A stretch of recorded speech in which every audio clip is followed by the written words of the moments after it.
कहते हैं प्रभु आपने बताया है कि मनु महाराज के कितने संतान हुए?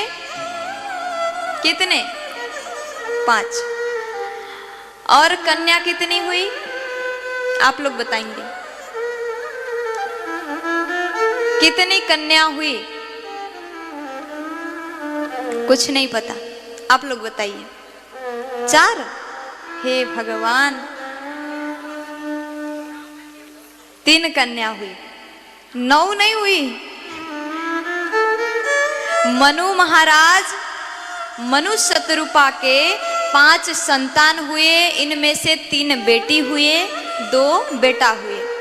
आकुति, देवहूति और प्रसूति, ध्यान रखना, अगली बार हम फिर से पूछेंगे। 3 कन्या, आकुति, देवहूति और प्रसूति, और तीनों का कथा आपने कल श्रवण कर लिया। और 2 पुत्र हुए, उत्तानुपाद जी महाराज और राजा प्रियव्रत। सुखदेव जी कहते हैं प्रियव्रत नाम के राजा हुए और इन्होंने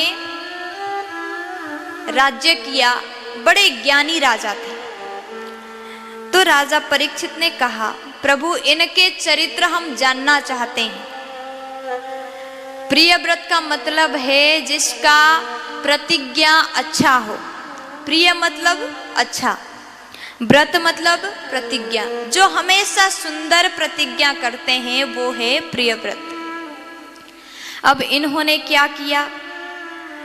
इन्होंने बड़ा सुंदर राज्य किया, प्रजा का पालन किया और सबको ज्ञान दिया, अच्छे से राज्यभार को संभाला और इनका विवाह हो जाता है। फिर आगे आगे इनके जो संतान हुए इनके बारे में बताया, उन्होंने किस प्रकार से राज्य किया, ये सब चरित्र सुखदेव जी ने बताया है। और आगे इनके वंश में हुए महाराज अग्निद्र, इनका भी विवाह हुआ पूर्वचित्ती नाम के अप्सरा के साथ और 9 पुत्र हो जाते हैं। फिर इसी वंश में महाराज नाभि हुए। नाभि राजा के उपाख्यान सुखदेव जी ने राजा परीक्षित जी को श्रवण कराया। और इसी वंश में भगवान ऋषभदेव आ जाते हैं। बोलिए ऋषभदेव भगवान की। एक बार बोल दीजिए ना, ऐसे मत बोलो जैसे भूख लगी हो। क्या बोलना पड़ेगा? कुछ सही है।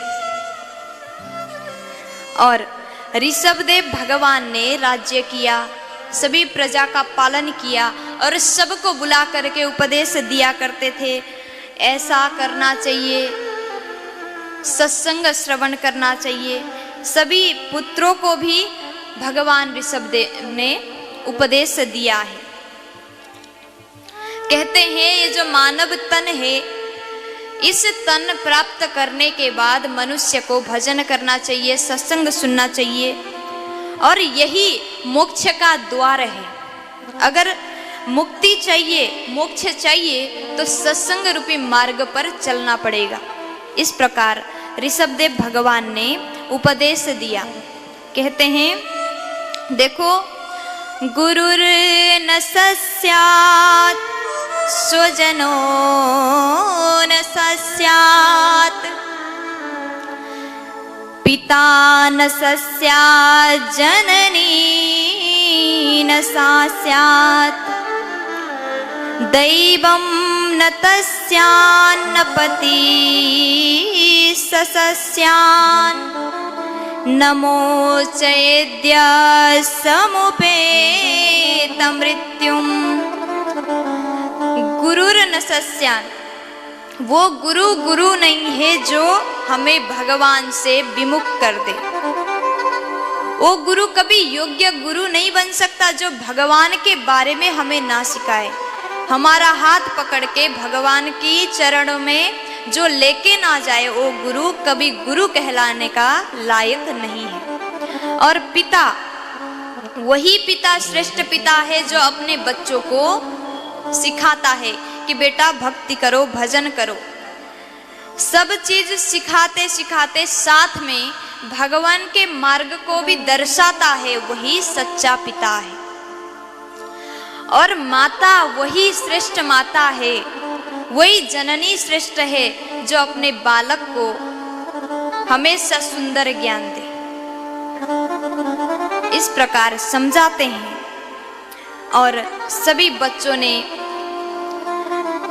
सत्संग श्रवण किया। फिर आगे सुखदेव जी महाराज ने इनके वंश का विस्तार करते हैं। इसी वंश में हुए भरत जी महाराज।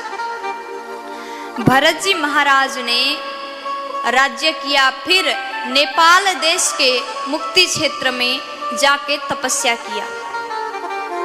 मुस्तांग एक जिला है, वहां पर गंडकी नदी बहती है, जहां पर भगवान शालग्राम निवास करते हैं। और श्री देवी, भूदेवी, नीला देवी के साथ में साक्षात भगवान मुक्तिनाथ, भगवान नारायण के अवतार मुक्तिनाथ भगवान वहां विराजमान है। बोले मुक्ति क्षेत्र की, शालग्राम भगवान की। और शालग्राम भगवान मात्र नेपाल में मिलते हैं।